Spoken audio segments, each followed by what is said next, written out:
Оно што можем да констатирам и забележам дека Собранието на Република Македонија во изминатата 2018 година се занимавала со се најмалку со правата на децата, нивните потреби, здравје и подобрување на животот на децата во Република Македонија.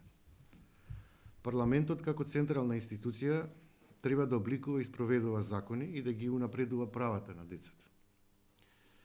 Ако здравјето на детето е приоритет на пратениците, секако треба да обрнат посебно внимание, но во услови на висока концентрација на канцерогени PM10 и PM2,5 честички на микрограми метар кубен, може да констатираме дека се доведува во прашање правото на живот на децата во Република Македонија.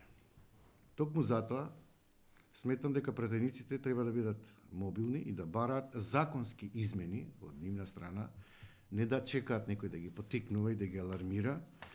Законските измени во основ на намалување на прагот, кој досега е дозволен на 200 микрограми на метар кубен, да биде стандардизиран со европските стандарди, односно 40 микрограми на метар кубен, дозволена гранична вредност според европските стандарди.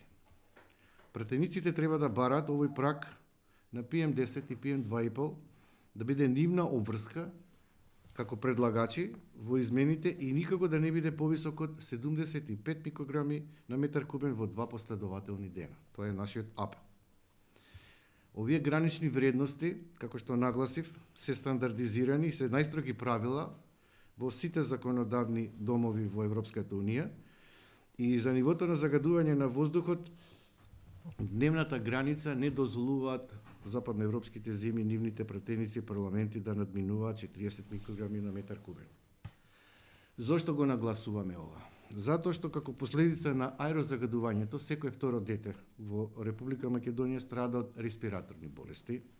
Децата страдаат исто така и во кардиоваскуларни состојби, оштетување на мозокот и други проблеми. Посебно имаме предвремено раѓање на деца и со генетски мутации на плодот. Децата како најосетлива група имаат организам кој е во брз развој, имаат побрзо дишење, а со тоа и побрзо ги внесуваат канцерогените честички кои ги има во воздухот во Скопје, во Тетово, Кавадарци, Гостивар, Битола, каде што веќе неколку месеци наназад сме на високи топ 10 по загадување на воздухот и земјата во светот.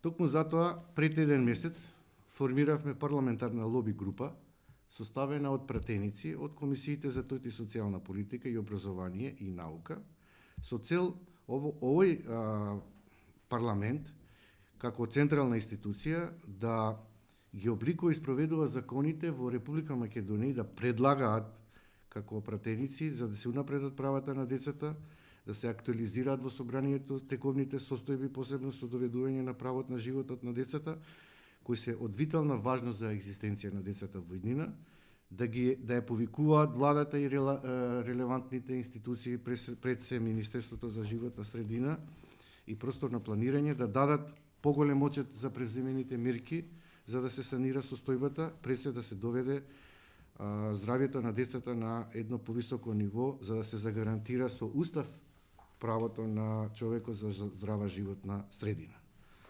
Оваа парламентарна лоби група има обврска да ја спроведува и имплементира Конвенцијата за правата на детето и ние пред еден месец се сретнавме со нив и очекуваме од нив поконкретни чекори и иницијатива за подобрување со состојбата за правата на детето во Република Македонија.